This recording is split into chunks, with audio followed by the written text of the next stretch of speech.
Welcome to the PI Podcast, Political Insights for the Palaging Inis. I'm your host, Matt, and with me is my co-host, political scientist, meme lord, na ayaw pa rin maglo hanggang ngayon, Borge. Ayaw pa rin maglo. Yeah, my family would say that one.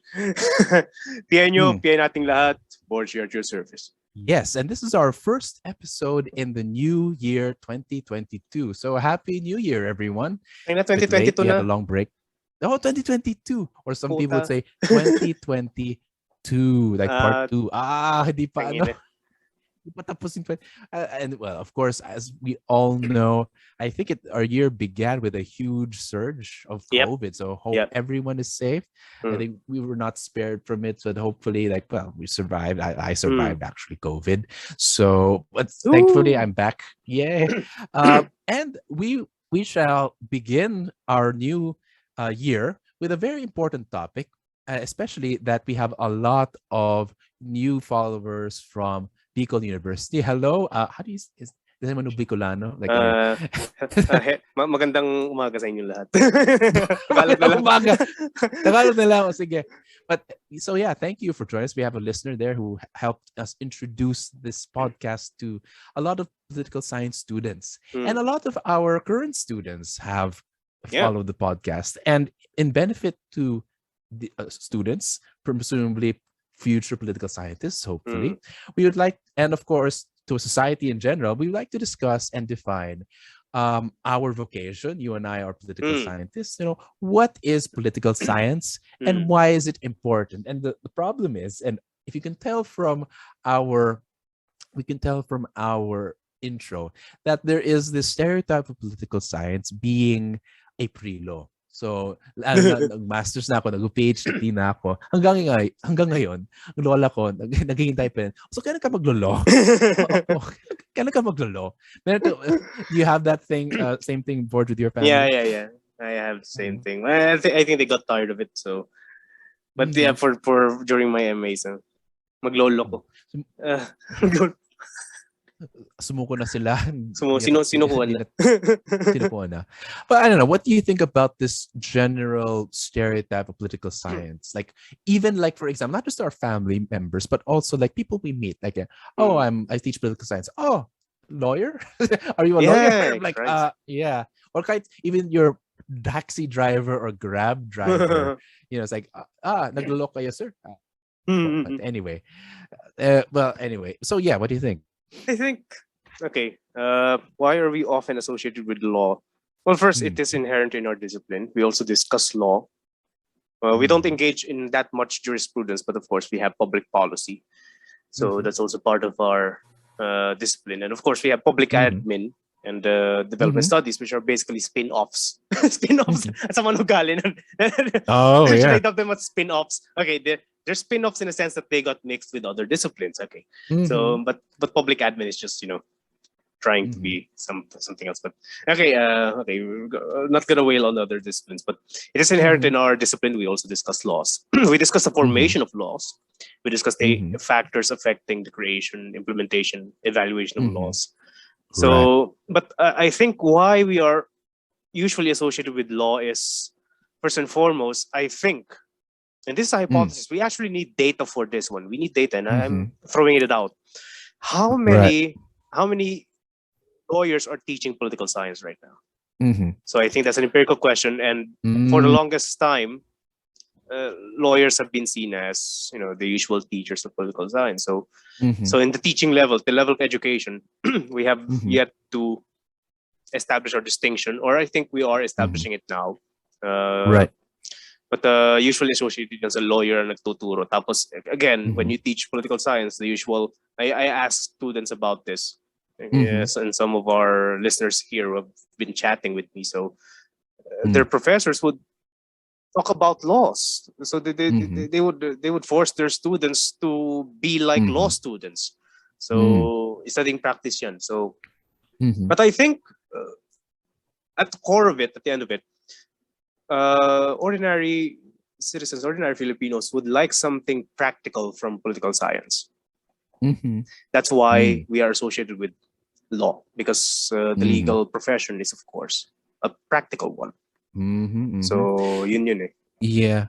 There actually that reminds me of this. I believe Ryu Hagpalo in Mm, his one of his chapters in the book Adventures in Political Science, he actually wrote a chapter on like this teaching of political science, and he actually said that out of the many state universities and even the national universities, only I believe the top three universities, which mm, include at that point, even then he only says at University of the Philippines, Diliman, it was the only department of political science that had a PhD program, meaning that of course to be a political scientist you need to have advanced degrees, masters and mm, a PhD. So at the same time, if you wanted to have a widespread, of course, part of the curriculum of teaching political science, I suppose they are undermanned. They lacked the people to teach. That's why they did lawyers. But at the same time, it's the chicken and egg thing. Like, weren't lawyers for their pre-law? Didn't they take political science? So the seeds of political science was planted into the education of lawyers. So it's kind of like this weird cycle. So I since don't. Okay, go ahead. Mhm. Go ahead. Go ahead. Go ahead. He actually laments the fact that Mm, even during this time, I think it was in the 1980s where he first wrote this, that there were very few political science, like mm, full-time political scientists, and because in a way, people didn't know what they were for really. Like, mm. there's this joke where, oh, I mean, I need a doctor, but at least the PhD can tell you, like at least the philosophy of like dying or whatever. What do we tell someone, the person who's dying? Mm. But yeah, you're saying something. Yeah. When did you write that one? 80s, Uh, 70s? Let me check. It is. Let me just open it. I'm turning the pages. I've got it right here. We'll just edit this out. 1984. Okay, that's a 1980. long time ago. So, Hmm. our discipline had grown ever since then. So, Hmm. even our department, Right. meron ng PhD in political Which is science. very recent, but Yeah, yeah. yeah, that's another thing. It's also recent. Mm. So, yeah, I think the concern that Paolo stated is being alleviated Hmm. now. So there are more people getting advanced degrees, but still, is it a chicken or egg thing with law? No, we came first. Hmm. We fucking came first. The study of politics came first, not No, no, law. no, no, no. I mean, of course, like in like the world, if you look at the history of political science of the world, of course we Yeah. did. I think it was even Alan Bloom. I love this line, by the way. Out of all the social sciences, political science is like the oldest discipline, a mother discipline, to the point where she is an old lady that doesn't like to show her age, which means that she has at the same time a huge, what do you call this, a huge legacy, a Mm, huge heritage dating back to the ancient Greeks of Aristotle and mm, Socrates and Plato. But for some reason, political science doesn't want mm, to show that age. So it tries to be relevant. mm. It Yeah, tries to be current, and it tries to yeah. sometimes even, because of the scientific label, Mm, scientific theories are able to predict phenomena.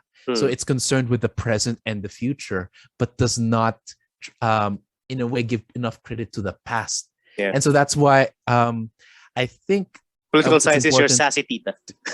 the Sassanida, who has a lot of skeletons in her closet. But at the same time, I think it's important for us to see at least an overview, maybe broad strokes Mm, for this podcast, of what is the past of political science and also the mm, present, and what can it be its future. yeah. And I think, since we mentioned this, I think you and I share an appreciation of the classics. So Mm. the science of politics came from where? Like, maybe from what you know, where did Okay. it come from and how did it emerge? Okay. It's good that you said about the political science being an old lady. I think I dare say this one, but I think I dare say. Mm, philosophy actually emerged alongside the study of mm, politics. And mm, this is evident in the classics, not only in ancient Greece. So you have the mm-hmm, pre-Socratics focusing on philosophy, but then again, when it was mm-hmm, formalized into an actual discipline by the likes of mm-hmm, Plato and then mm, Aristotle, so politics was side by side.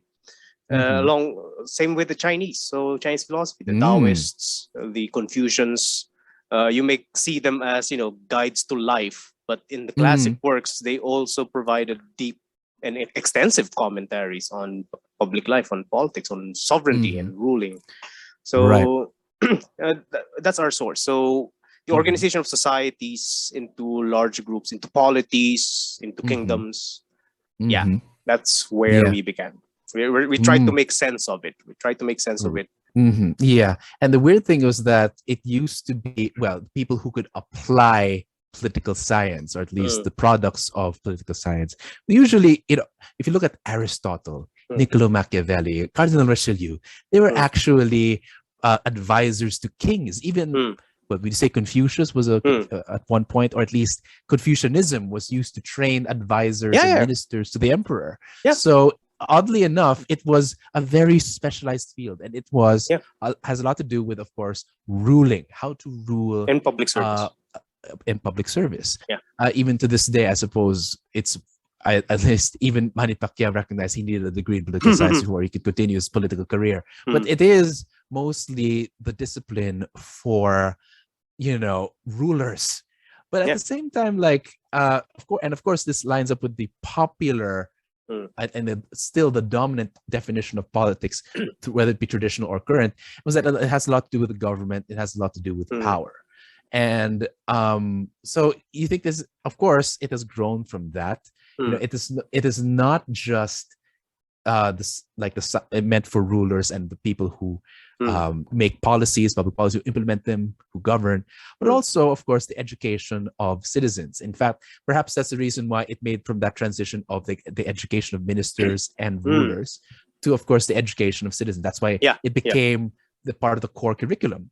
Now, I don't know, what else can you say about this, like in terms of this two dimensions of political science being part of our education? So education of rulers, public servants, and that is quite clear. So another manifestation of this one is political theorists, political philosophers. Many of them are actually legal theorists.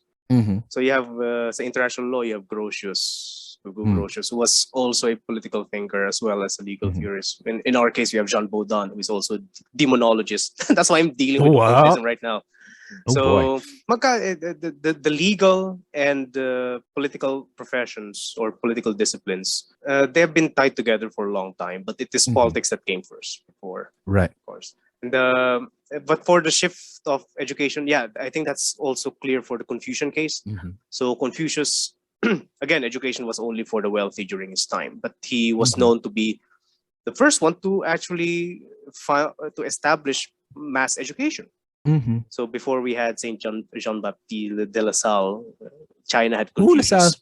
China had Confucius establishing a means for educating ordinary subjects or ordinary people. So it's also about, it's not about only ruling per se. It's also about being a good citizen for the West and being a good part of society, or being a good subject for the East. Yeah. So in other words, there are these two dimensions that are emerging here. You have, of course, we'll talk about, I think the first part is the science part, which is very technical, which is a high level thinking. It's, scientific, it's theoretical, it's experimental, which is in a way an elite discipline. So not everyone necessarily needs to learn it. But then, of course, there's the parts of political science that everyone needs. Which is, of course, what every citizen needs. How does a citizen participate, but also in politics? But he will also need, some of the knowledge of political science. But does everyone need to learn political science? I think we'll move on into that question later on. But first of all, I want to highlight this part on how is political science a science? How did it become a science? Can you say that Aristotle was a political scientist? He did a lot of things, but when did it become a science? Okay, so this is, I think, crucial in understanding what political science is. And this is, I think, one of my misgivings about any programs focusing on law per se, because it misses out on what the scientific aspect of political science is in the first place. It depends on how we define scientific first. So at one level, we can define it in a broad sense, which is a systematic study. Systematic means to study an object. So if it is political science, then it is systematic study of politics. That's one. But then again, you have the likes of Galileo, of course, introducing experimentation. So in the social sciences, experimentation is a bit more difficult, but we are trying our best. The advances have been made on psychology, behavioral studies, on experimentation, because they can actually, to an extent, mimic laboratory, the laboratory conditions. Because the essence of experimentation is, of course, you have controlled conditions and you need to see how several variables react or respond to certain impulses or certain external force applied. That's how you explain. So in political science, our main mechanism for experimentation is comparative political analysis.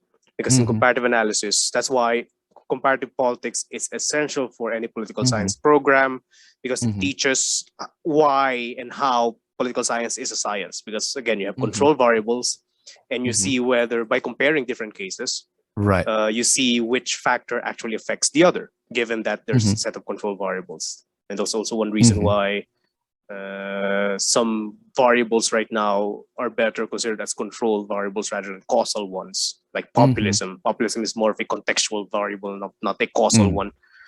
So Aristotle, of course, conducted comparative analysis and explaining the rise and falls of different types of government. So you have, and you also have Machiavelli reviving that comparative capacity. In the East, you have Sun Tzu, and sporadically in the classics, they're comparing one ruler with another in order to emphasize a point.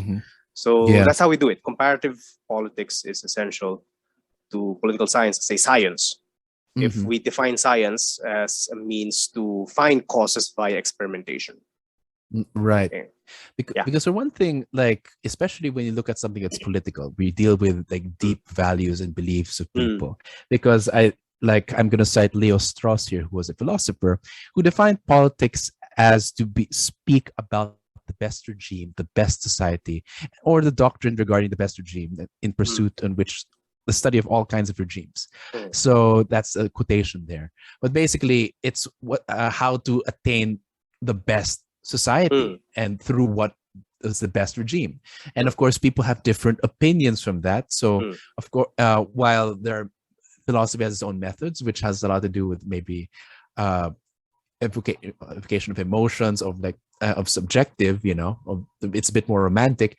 The scientific part tries to base or answer that question, what is the best regime or what is the best society, through observation across different contexts, as what you've mentioned, through comparative cases, like what is true across cases, trying to control different parts. So it has this deeply subjective part, which is the politics, because sometimes you believe that society should be this way or that way, whether it be through your personal beliefs, you're raised in such a way, or through your own preferences, through your own traumas, or you base it through science, which is through observation, through data, through fact finding. And I believe, again, I go back to Agpalo. He says that political science actually tries to combine moral leadership, which is, again, moral. We speak what is good and what is evil. It is deeply emotional, and of course, factual analysis. Sorry, it's not Agpalo. It was, I think, David Werfel, who actually was. It was during his address in PPSA, Philippine Political Science Association. So, I mean, what can you say about this balance between the subjective and the objective? Because you come into a discipline probably with deep beliefs, and then all of a sudden you were tasked to investigate in real time, the uses of power or the uses of this system, and despite believing inside the system, it's failing. So, what do you say about this balance between the subjective and the objective? Okay, first and foremost, in relation to our previous topic on what does it mean for political science to be scientific, that's the usual criticism leveled against political science, that it's not a science because it's subjective. And that's the problem. You have the likes of Paul Feyerabend already stating that even science itself, natural sciences, is subjective. So the usual criticism of natural scientists against the social sciences, political science included, is that social science is just too subjective. But then again, even the natural sciences are. So it's a matter of taste. Even if the taste is backed up by data, end of the day, it's a matter of it's a matter of judgment. There would always be an arbitrary judgment somewhere there. It's a matter of it's not a matter of eliminating arbitrary judgments. It's about balancing out arbitrary judgments. So you need to move from one vantage point, one perspective, one level of analysis to another. So yeah, that's how you deal with it. But then again, I'm just summing up Paul Feyerabend on such matters. And I think to relate to what we said in previous episodes, I think it is a mechanism, or it gives us the tools to be able to question even our deepest beliefs. Like if you look at, maybe you had a preferred candidate at one point, and then if you look at the data on what's going on, you can actually say that, oh, she's not, he or she is not the best.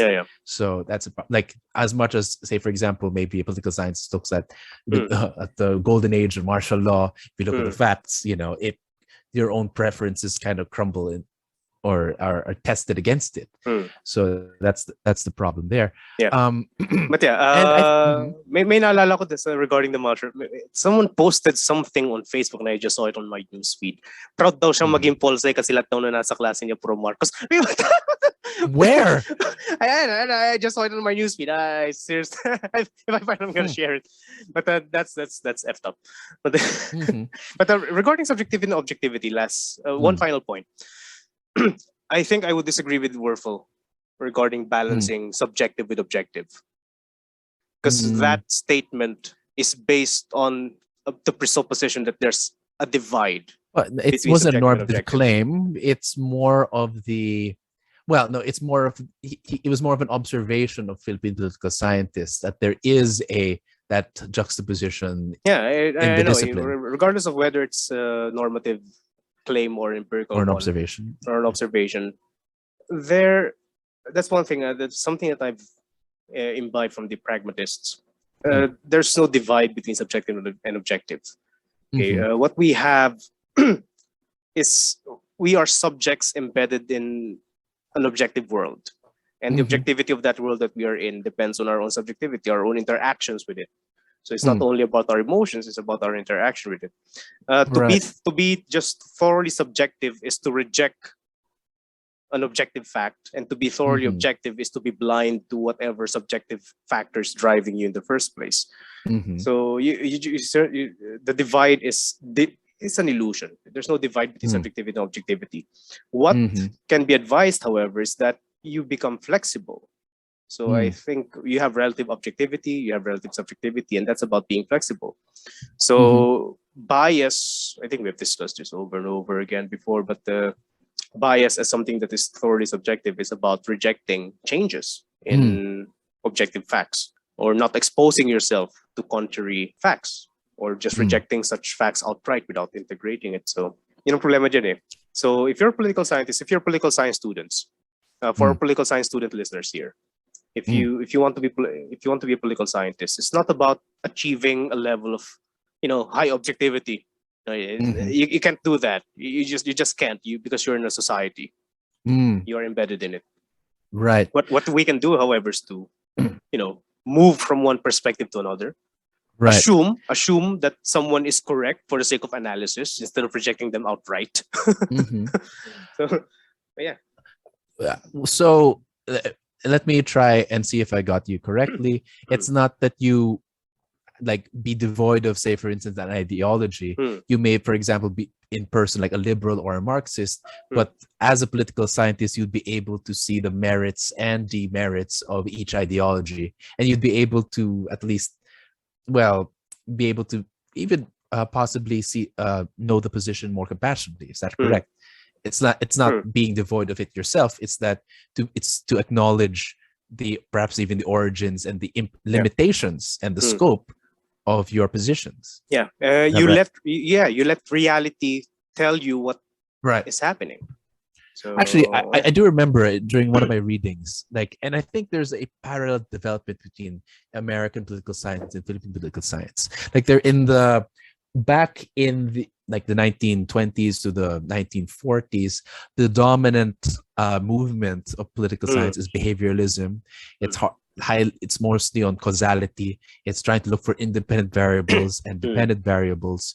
So it's, of course, the basic parts of like the scientific method, it's clear there. It's a lot about empiricism. It's about positivism. Those are the dominant frameworks of today. And then all of a sudden, all these social changes started emerging. You have the assassination, I believe, of John F. Kennedy, and of course the Cold War. And so there is this new generation of political scientists that went against the traditionalists or the behavioralists and say, hey, what is the role of political scientists in political change? And so this new movement, literally called the New Political Science, or the Caucus for New Political Science, which is still exists today, which tries to be more embedded in politics itself.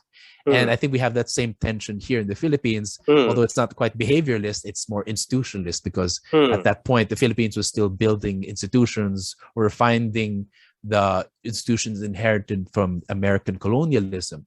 But there was this current of nationalism, which was in history, it's in literature, it's in sociology, wherein it imported a lot of Marxist ideas about class, about revolution, about nationalism, about things like that. And it's more, how you say, it responded to the urgent needs of the day. So, and there's that tension that still exists both in America and the Philippines. And the critique, of course, for activists is that political science is, medyo burugis. It's very detached. Well, again, it's so I've been told. Oh yeah, but so what do you think about that? In regards to what is the role of political scientists with regards to political realities that are, whether that be urgent or not? Because it's quite easy to feel detached and say, this is like what happened in this period or in this theory or that theory. You don't necessarily panic as quickly as others do, and yet people might turn to you and you might have, what do you have to say? So what should we do? Because it's a weird thing that right now there are other disciplines speaking on political phenomena, and they have something more ready to say. You see the political pundits today, they're not necessarily political scientists. They're sociologists, they're historians, they're, again, interested observers who read a lot of books, but are not necessarily by discipline political scientists. So what then should be the social role of political scientists? Depends on, we go back to the other half of our discipline. What is political? It depends on what political is. Depends on how we define what politics is. So by anchoring ourselves on that definition, let's retrack a bit, and I think we missed this out. What is political? What is political? Yeah. Well, I think again responds to the politicization of a lot of other disciplines. That's why literature students talk about the politics of, say, for example, William Shakespeare, or the politics of the works of Rizal, which is to a point valid. But again, we have to do something. Yeah, okay, you're right. Let's move on to the basics. And so the basics is, well, if you look at Aristotle's definition, at least, you have the activities of the state has to do with building a good society. So it's how, or if you look at David Easton's definition, there's this thing called authoritative allocation of values. Now, I don't know what that means, but more or less, it still has something to do with the organization of society. So it's the broadest definition. But one thing I did read, and I think this is correct, is that there are as many definitions of politics as there are political scientists, and I think that is the problem. That the reason why that our discipline is somewhat splintering is because each political scientist has their own epistemic position on what politics is. Some people agree with the statement that everything is political, but you and I have discussed that already and how that's problematic. And so what at least we have hinged on is politics is about public affairs, things that are concerning a community or the citizens of a particular country or particular state. So I think that's the simplest way. Yeah. And I think what we study as political scientists is basically the affairs within a state, how groups within that state interact, how they vie for power, how they cooperate, how they compromise. So do you have what do you have to say fair. about that? So okay. So we have that definition of politics, Mm. but I think what would be more useful. No, not I'm not saying that it's not useful, but what would be equally useful to that question of what should we do with society? How should we respond to activists? How should we respond to social problems? We go to Carl Schmitt's definition of what political is. So he didn't define what politics is. So he made that specific. So there are already definitions of politics. He already presented some of those. It's about the public sphere. What the public is would depend through time and through history. The size of the public sphere would depend through time and through history. But for Carl Schmitt, he defines the political as simply a relationship between friends and enemies. So it is contestation. It is contestation. So if we are to define political science from the perspective of Carl Schmitt, our task is not only to study contention, it's not only to study conflict, it's not only to study public affairs or conflict within public affairs. Our task is to help identify friends and enemies. That is the implication of Schmitt's definition of what political is. So we would be a systematic, even experimental study leading to the identification of friends and enemies. And I think this is where we have fallen short, because political scientists, for the sake of this, trying to be objective, have reluctantly identified enemies. They would frame them as, problems, or some would say puzzles, or some would say, they're there. We need to move beyond them. But the discourse of establishing enemies is something that we should be thoroughly concerned with. And now that is what to an extent, the commentators, pundits, activists, that's what they've taken up. They're the ones determining who the enemies and who the friends are. So if we political scientists, if we want to be more relevant in public affairs, then we must make our stand clear on who are the public enemies. So no, I'm not referring to private enemies. Even Schmitt would say that when there's a difference between private enemies. We need to establish. We need to adopt that discourse.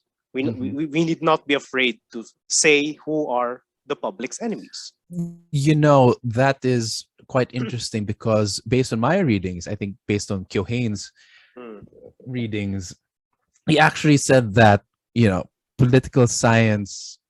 It's actually not just Keohane, but several sources. But one thing that he agrees with these several sources is political science as a discipline kind of thrived precisely in parallel with the development of liberal democracy.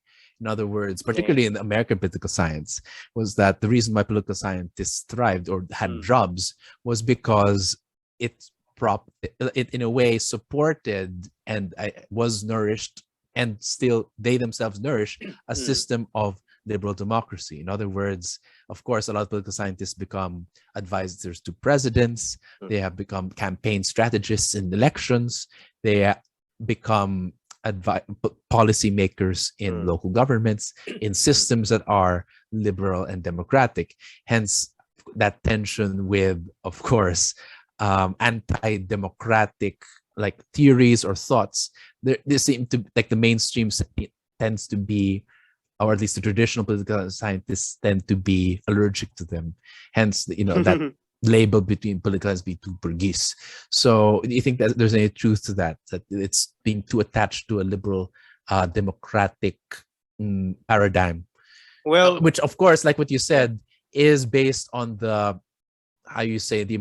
liberal democracy promotes a kind of plurality. So it can't really identify enemies, but more or less try to create consensus. Yeah, that's when political science lost its balls. That's when it lost its balls, but it became rich and multiplied. Yeah, that's the point.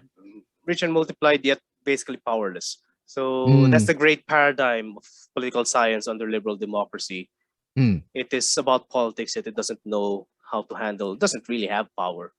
So Oh. so yeah, so it's basically irrelevant. So we probably inherited that a piece of that, a piece, not all of it, but a piece of that, because we thank God we still have political scientists who are more or less activists, and those political But science students who want to be activists. But okay, I think your concern is how should we be distinct with activists? I will not.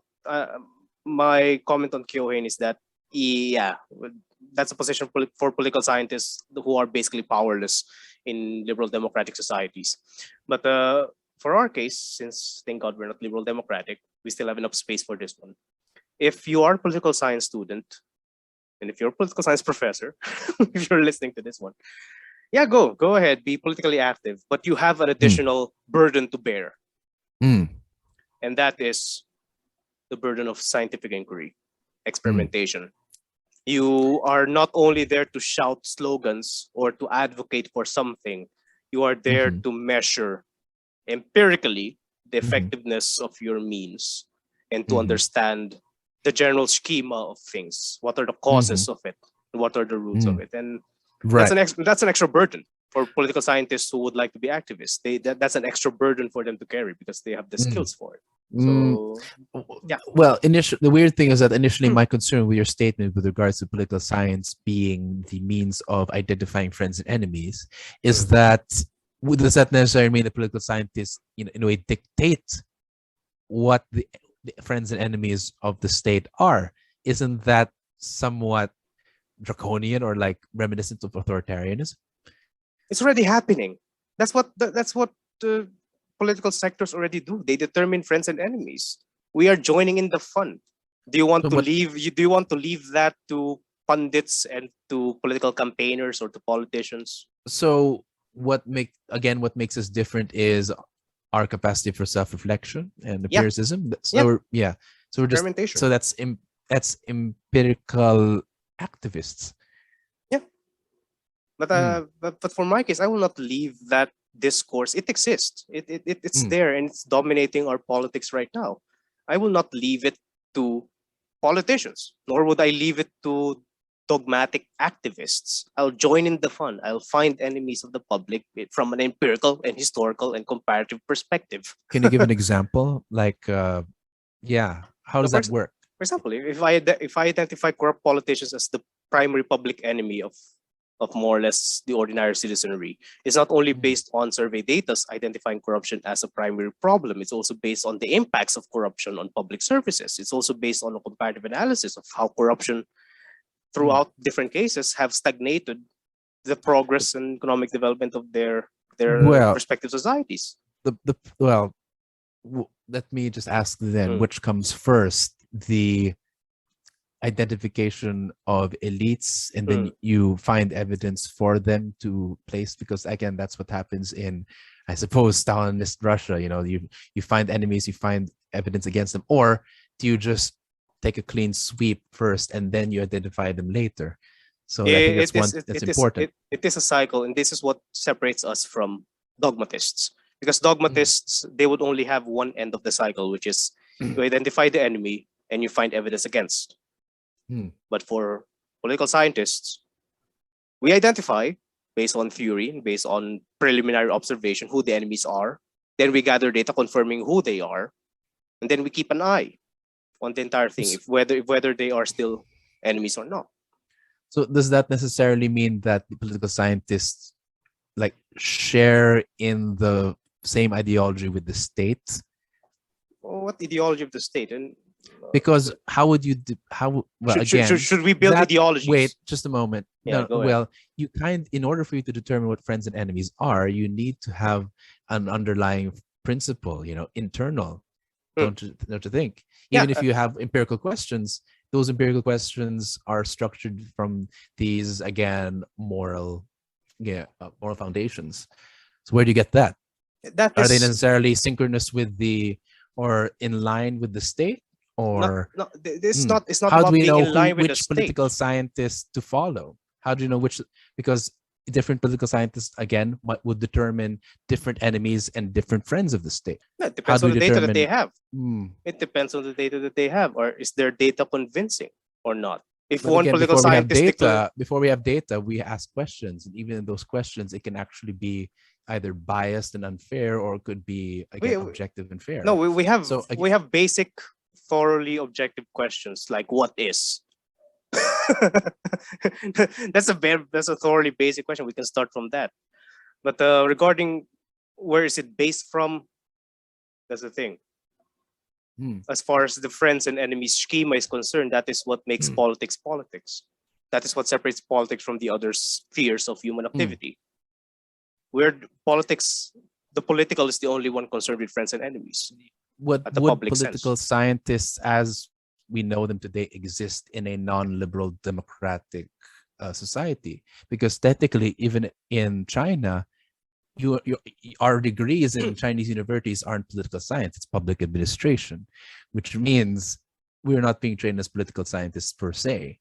Okay, your argument is conflating my argument with authoritarian states. That's why your questions are like that. Not necessarily. It's not conflating authoritarian. But it's only there because I'm trying to imagine political scientists in a non-liberal democratic regime. You know, so in other words, I think the reason why political scientists are able to make these inquiries is because they have the freedom to speak, the freedom to think differently. And that is guaranteed by liberalism. No, that is not exclusive to liberalism. Where else can you find that? Those freedoms can also be guaranteed in a democracy without it being liberal. Okay, democracy. I think. Well, I'd settle with that actually. In a way, political scientists can mainly thrive in democratic setups. Fair. I'll agree with that one. But regarding your question, that's a curious question. Will political scientists exist in an authoritarian state? Probably not. I think we're usually the first targets.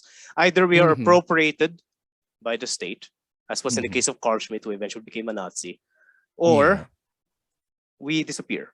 So political scientists, by nature, are disciplined, since we are here to examine whether a public policy is valid or not, whether it's effective or not.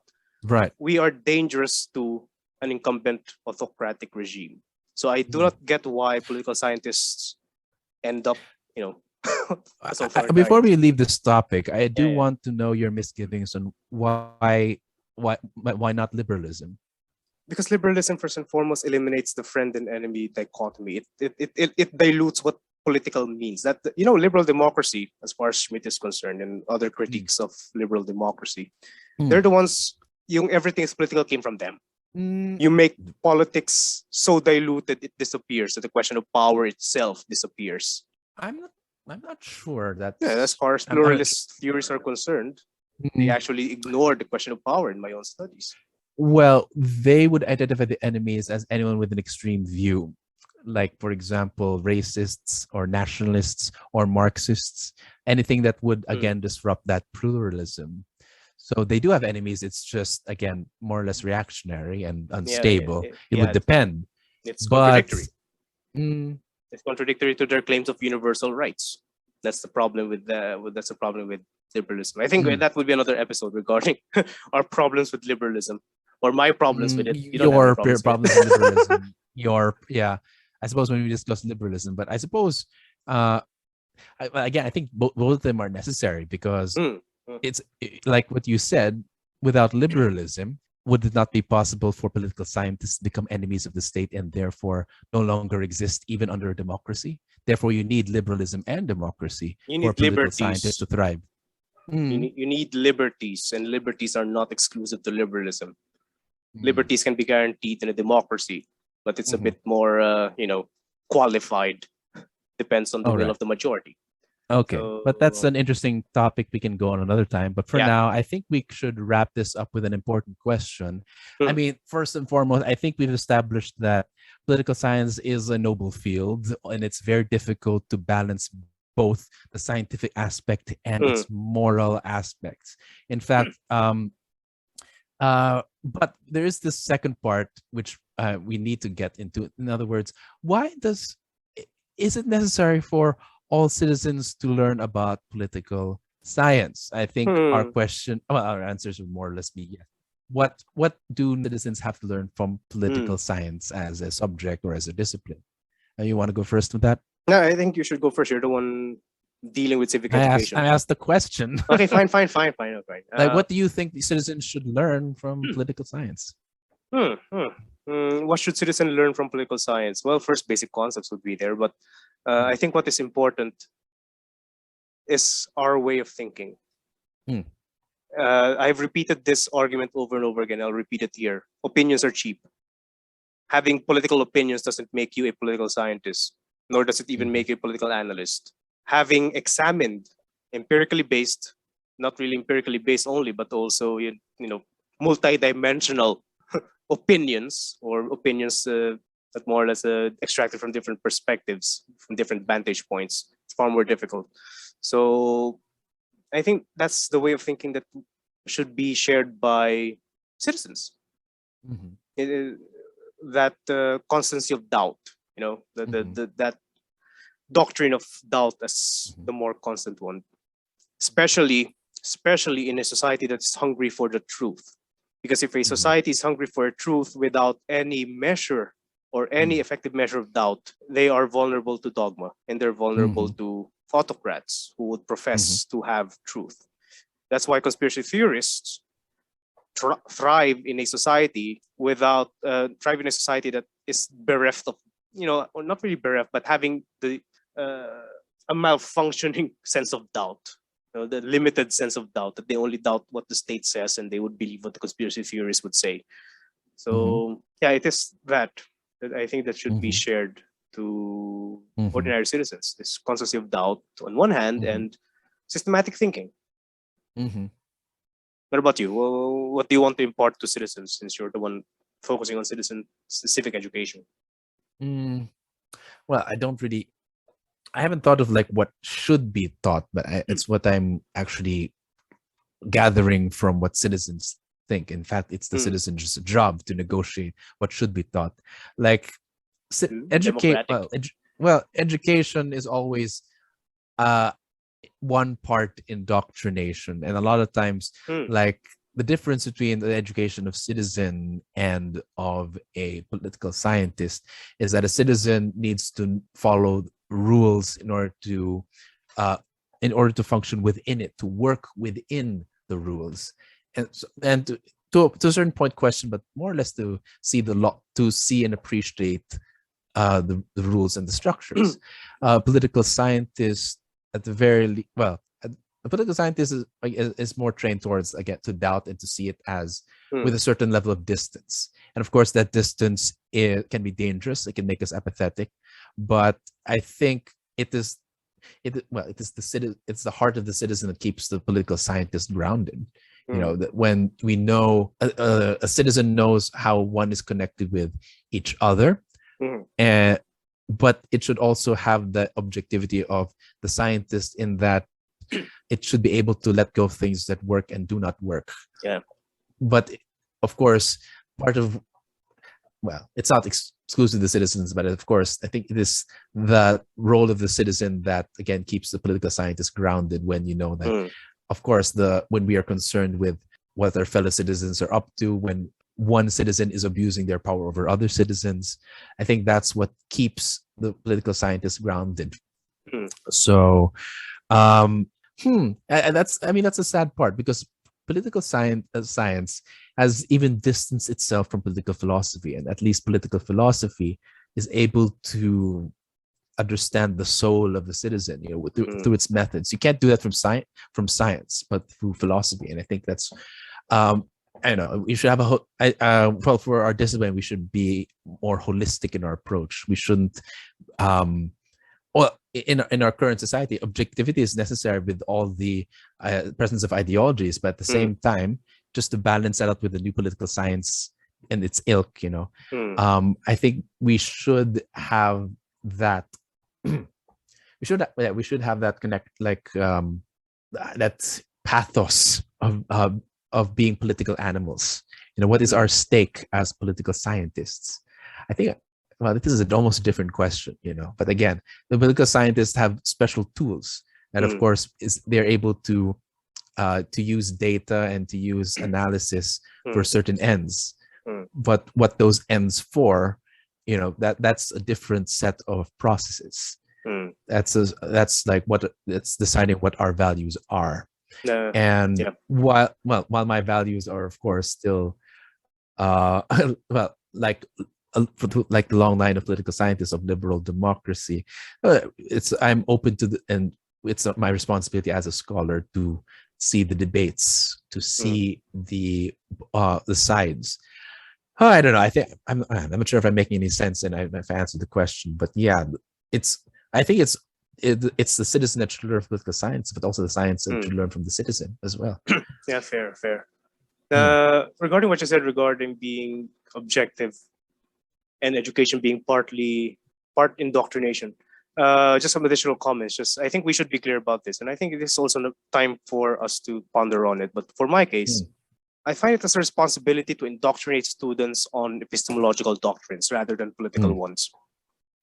I don't tell them epistemological. I don't tell them the nature of knowledge and truth and reality. Instead of teaching them, that's the danger of bad training in teaching political science. You can indoctrinate students on the rule of law. You can indoctrinate them on the sanctity of certain ideas. But when they see those ideas fail in public affairs, they would eventually grow jaded and apathetic. That or hang on to autocrats. That's also one reason why I think some political science students who were actually proud being pro-Marcosists, they were probably taught the sanctity of leadership and rule of law, and when they see those things cracking in the real world, they hang on to a dictator. So do not teach, and I think this would be for those teaching political science and for political science students as well. Be wary of this. Be wary of this. It is better to teach students epistemological doctrines. That's the only doctrine that is justifiable in a classroom. Teach them that if your teacher is not teaching you the nature of reality and the ever-changing nature of truth or facts or the movements of processes, you're being indoctrinated into something else. Right. Because like it's a weird thing of teaching political science. It's not the same as there are laws and principles, but they're not like like the laws of physics. These are things that we have very little control over or can't like we observe but cannot manipulate as easily. Whereas in political science, they're thoroughly human. And the nature of humanity has changed with its society, almost very radically in a short span of time. So it doesn't really rest on like stable like scientific foundations. It's not by like there are no hard laws in the same way that there are hard laws for physics, but it does have like the same tools as science to be able to point out flaws and to be able to adjust.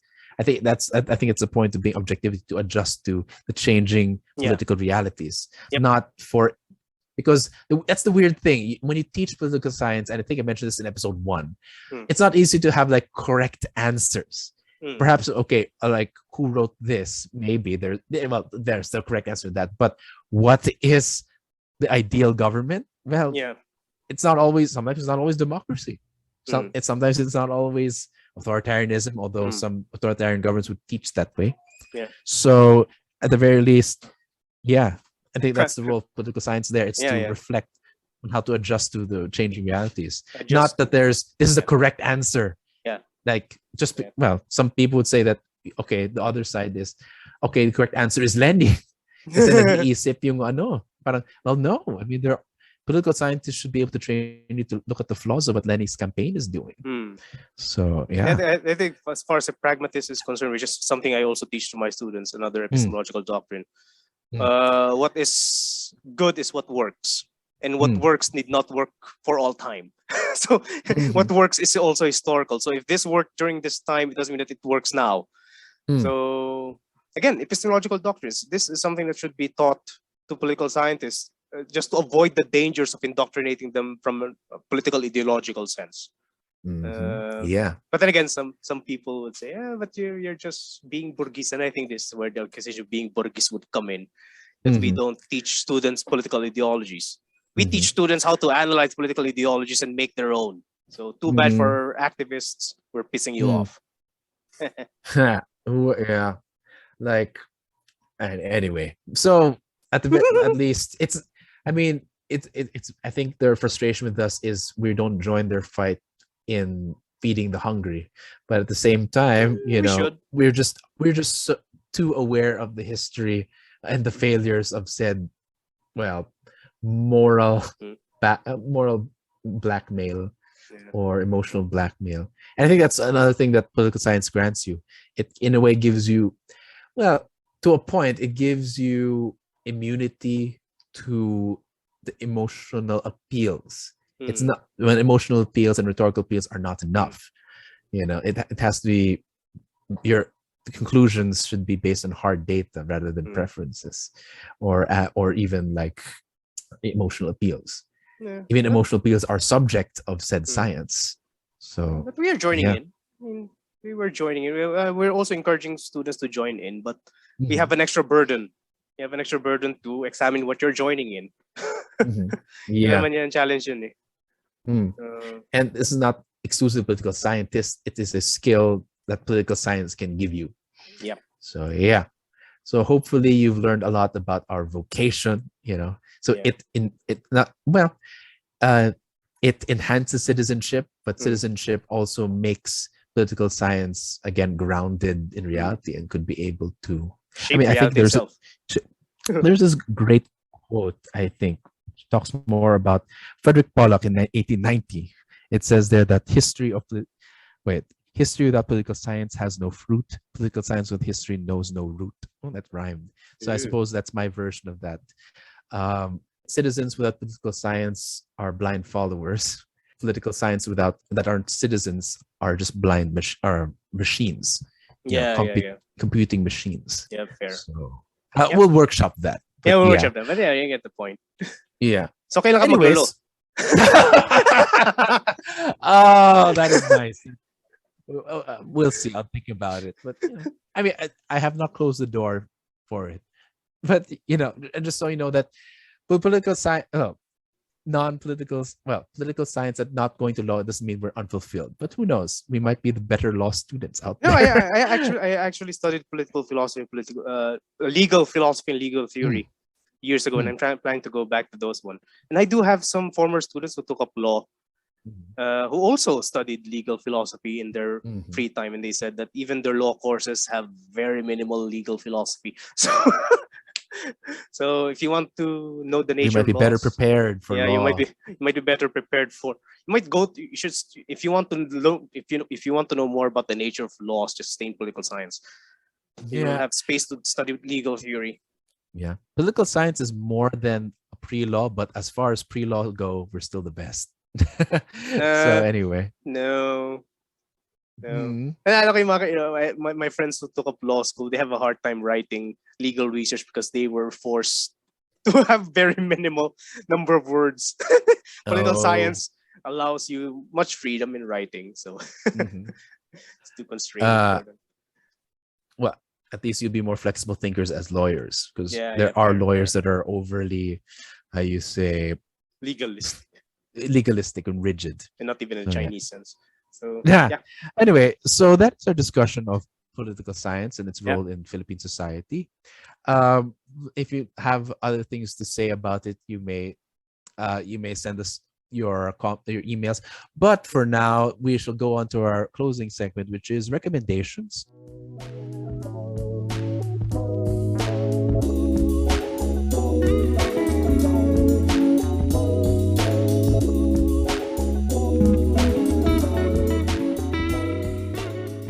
Where we recommend some materials that might help us enrich this discussion we had. So, Borge, what do you have to recommend for us today? Do I have any Filipino works? Okay, I didn't prepare any recommendations, so I'm just going to pull out something out of my head. Not Filipino one, so sorry. Other than Adventures in Political Science by Remio Paloy, I mean, you can find that on UP Press. And I think we already recommended that before. Several times, but let's do it again, because I think it's the main main work that situates political science here in the Philippines. But for my case, I'll recommend what I've cited earlier on, which is the concept of the political. by Carl Schmitt. So if you can find an e-copy of it or a hard copy of it online, that would be great. So yeah, it's a very short book. It's a very short book. So he defines what the political is. So to those who are to those who believe that everything is political, Christ Almighty, please stop. There's much room for analysis if you would just say can be, because even Carl Schmitt admits that there are so many things that can be politicized. That even religion, culture, art can be political if it starts determining public enemies. So so there's a process. So if you just say that everything is political, you're missing out on the process, and that process would actually come back to bite your ass. So yeah, better to be more discerning. Yeah, I mean, actually, that's funny because there are a lot of that we say everything is political. Like again, I think the one recommendation that responds to that is, of course, I think I cited this earlier. Leo Strauss, he has a series of lectures called "The Origins of Political Science," and he begins by actually saying that in order for us to have a science, it rests on the principle that the political is a specific set of phenomena, which means there is a boundary and distinction between the political and non-political. So basically, political scientists out there, you should not allow people to say that. Otherwise, you have no specialization. Walang kwentang political science kapag lahat naman ng tao ng political. Ibig sabihin, matutuluyan kang prilo. Matutuluyan. Yeah, but kapag political science ko, pwede ko mag-dictate kung ano kakainin mo. As in dietary supplement, Politika naman everything's political. Kahit political, naging political ang diet mo or dietary habits. Who knows, actually? So, it can be. It can be. Some people are vegetarian for political reasons. But again, it's politicization. But of course, there's a written version of that. I will put a link to that. But also, in the University of Chicago has a web page wherein his audio clips of his lectures are actually put up there. They're not the best quality, but you get to hear Leo Strauss's voice. And then, so yeah, there's that. And then, of course, there is the work of, again, Cohen, Political Science as a Vocation, which is a response to, again, Weber's Politics as a Vocation. It's quite short, but it speaks well to political scientists. And then you have this interesting book, which, again, it informs my view of the discipline, and it kind of embodies that long history of disappointment with our discipline. It's called The Tragedy of Political Science by David Ritchie. And apparently his conclusion is precisely because the political sciences discipline focus too much on the science, but not enough on the politics, which means to determine morals. And as what you said, determine what is friends or enemies or good and evil. And I suppose wait. It's very question. Did he respond to American political science? It's based in American political science. That's precisely what he was talking about. Okay. But yeah, I think there is you and I as political. It's a weird thing, It's the science of morality. We try to determine what is good and what is bad, but what is good and bad is also perhaps dependent on ideology. So it's really self-criticism in something very deeply personal, sometimes even theological. But so it's that double responsibility that's very difficult, and that's why it's not so popular, because it's so difficult. It's higher level thinking. So for those of you who are called and still stay in political science, it's it's not something that regular people do. But those regular people who do try, you're definitely get more self-aware than most people. So I think it's worth continuing this journey in political science together. And in case if you get bored in political science, I do recommend to relax this new online game called Wordle. Basically, it's just like Scrabble. You basically have to guess a 5-letter word, and there's tiles everywhere. So in case you're bored with political science, you can go to Wordle and you can share the results with everyone. I've been seeing you have that 6 tries. Exactly. You should try it yourself, Forge. So yeah, hindi lang puro political science. You have to be well-rounded. My dictionary is a bit short. And well, anyway, we'll see. It's worth keeps your brain active, and that is it. That not a bad start for our first episode of the year. We're hoping that we're hoping that this year will be a great one despite the challenges. We do have a lot of episodes lined up, a very special series which will begin starting next month. So stay tuned for that. If you have any questions, comments, clarifications, or suggestions for the show, please send us an email at bipodcastph@gmail.com. You may find us on YouTube, Spotify, or Anchor. But until the next episode, Magandang gabi, mga ka-PI.